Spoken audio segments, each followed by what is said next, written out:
Hello everyone, how are you all. I hope आप सभी अच्छे होंगे एंड आप सभी का स्वागत है हमारी आज के वीडियो में। और आज के वीडियो में इस क्वेश्चन का इंटीग्रेशन तो करने ही वाले हैं, साथ ही इसमें लिमिट भी पुट करने वाले हैं। तो सबसे पहले इसका इंटीग्रेशन कर लेते हैं। यहाँ पर अगेन जब भी कोई दो टर्म हो और उसका इंटीग्रेशन करना हो और बीच में अगर या प्लस हो या फिर माइनस हो तो हम इसको इंडिविजुअली सेपरेट कर देते हैं, फिर उसके बाद इंटीग्रेट करते हैं। तो लिमिट्स तो वैसे ही रहेंगे, लेकिन यहाँ पर इसको हम लोग सेपरेट कर देंगे। एक्स इंटू ई की power x dot d x, फिर यहाँ पर बीच में प्लस आएगा, फिर लिमिट आपकी 0 से 1 तक साइन पाई, एक second, sine pi by 4x dot d x. तो यहाँ पर इनको हमने सेपरेट कर दिया है। अब पहले इंटीग्रेट करेंगे दोनों को इंडिविजुअली, उसके बाद एट द एंड उसमें लिमिट पुट कर देंगे। तो यहाँ पर अभी इसको इंटीग्रेट करना है, तो कौन सा मेथड हम लोग लगाएंगे यहाँ पर? हम लोग यहाँ पर लगाने वाले हैं बाई पार्ट्स का मेथड, यानी कि जो एक फॉर्मूला था ना कि पहले 1 into integration of 2 with respect to D x minus integration of D by D x of 1 into में इंटीग्रेशन ऑफ सेकेंड का होल इंटीग्रेशन। तो वो एक फॉर्मूला है जिसकी मदद से हम लोग इस टाइप के क्वेश्चंस को इंटीग्रेट करते हैं, जहाँ पर हमने एक मेथड भी पढ़ा था जिसको बोलते हैं आइलेट, यानी कि ऑर्डर को समझने के लिए कि पहले हम लोग 1 या 2 किसको देंगे। पहले इन्वर्स, देन उसके बाद लॉगरिथमिक, देन उसके बाद अलजेब्रा, देन उसके बाद ट्रिग्नोमेट्री, फिर एक्सपोनेंशियल। तो आइलेट का फॉर्मूला हमें वो बताता था, सेम हम लोग वही यहाँ पर यूज़ करेंगे। तो यहाँ पर x आपका अलजेब्रा में आता है और e की पावर x तो सिंपल है, वो एक्सपोनेंशियल फंक्शन में आएगा। तो आइलेट में e सबसे लास्ट में आता है, e से पहले a आता है।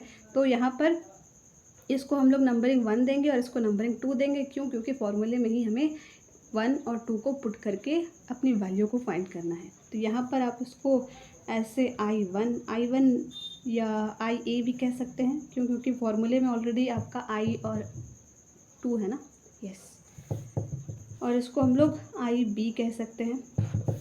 तो सिंपली पहले एक जगह हम लोग A को इंटीग्रेट कर लेते हैं, किसकी लिमिट है 0 से 1 तक x इंटू ई की power x dot d x. तो यहाँ पर लिमिट्स को तो वैसे ही रहने देंगे। पहला इसको हमने दे दिया नंबर 1, इसको दे दिया नंबर 2। तो फॉर्मूला क्या है?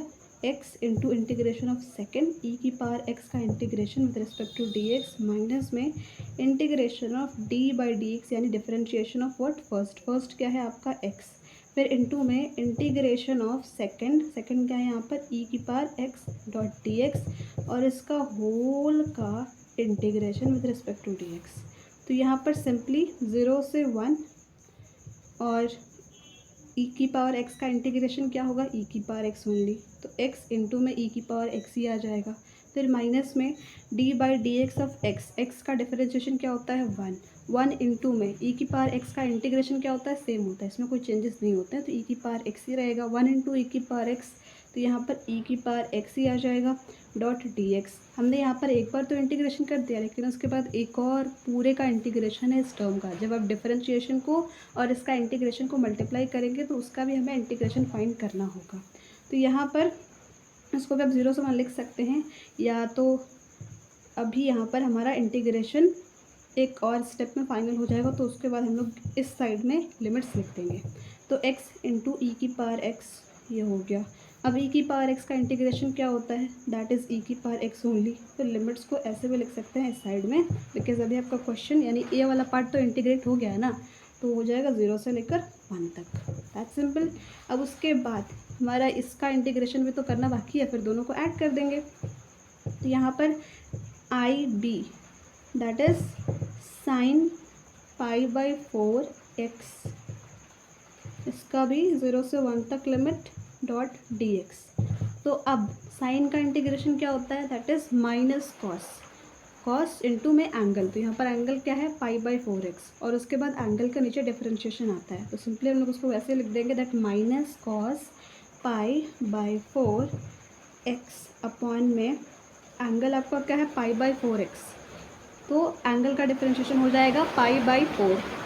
अब पाई बाई 4 हो गया आपका एंगल का डिफरेंशिएशन, और ये आपका पूरा आ गया इस टर्म का इंटीग्रेशन। अब लिमिट्स लिख देंगे यहाँ से 0 से लेकर 1 तक। तो अब आपके पास IA भी आ चुका है और IB भी आ चुका है, तो इनको एक जगह लिखेंगे और उसके बाद अब फाइनल स्टेप में लिमिट्स पुट कर देंगे। तो IA की वैल्यू क्या आई है? x ई की एक्स इंटू में ई की पावर एक्स माइनस में ई की पावर एक्स, इसकी लिमिट 0 से लेकर 1 तक। फिर आपका ये क्वेश्चन में ही हमें सॉल्व करते टाइम यहाँ पर बीच में हमने क्या पुट किया है, प्लस साइन। तो प्लस साइन को एज इट इज़ रखेंगे और उसके बाद जो साइन π/4x का इंटीग्रेशन है वो वाली वैल्यू को भी हम लोग यहाँ पर लिख देंगे। तो क्या आया है, साइन π/4x का इंटीग्रेशन हमारे पास आया है माइनस कॉस π/4x अपॉन में π/4।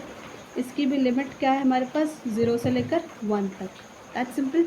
अब फाइनली इस स्टेप में आते हैं हम लोग यहाँ पर कि हमें 1 बाय 1 लिमिट्स पुट करनी होगी। तो पहले जहाँ जहाँ x है आपका उसके जगह पे 1 पुट करना होगा, फिर जहाँ जहाँ x है उसके जगह पर 0 पुट करना होगा। यानी एक बार 1 पुट करना है, फिर बीच में माइनस साइन आएगा, फिर पूरे टर्म में जहाँ x है वहाँ पर 0 पुट करना होगा। तो अभी यहाँ पर x इंटू में ई की पावर x है, तो यहाँ पर अगर x की जगह पर 1 लिखेंगे, 1 इंटू ई की पावर 1, ई की पावर 1 तो आपका ई की पावर 1 ही होगा। फिर माइनस में ई की पावर 1, ई की पावर 1। ये हमने अभी इस वाले केस में पुट किया है सिर्फ अपर लिमिट। ओके, अब उसके बाद प्लस का साइन लेंगे बीच में। इस वाले केस में पहले अपर लिमिट पुट करेंगे तो आ जाएगा आपके पास माइनस कॉस π/4।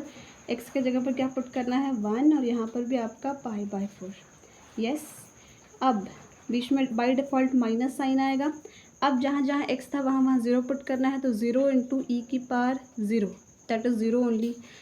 यानी कि 0 है, 0 से अगर ई की पावर 0 यानी 1 होगा।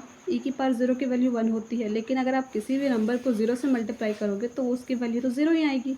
इसलिए हम लोग इसको 0, फिर उसके बाद माइनस, माइनस में ई की पावर 0, ई की पावर 0 क्या होती है, दैट इज़ -1। तो यहाँ पर माइनस साइन पहले से है तो -1 हो जाएगा। फिर बीच में आएगा प्लस, फिर यहाँ पर आपका माइनस है तो कॉस π/4 इंटू 0। अब π/4 को आप 0 से मल्टीप्लाई करेंगे तो कॉस 0 ही आएगा ना। यस,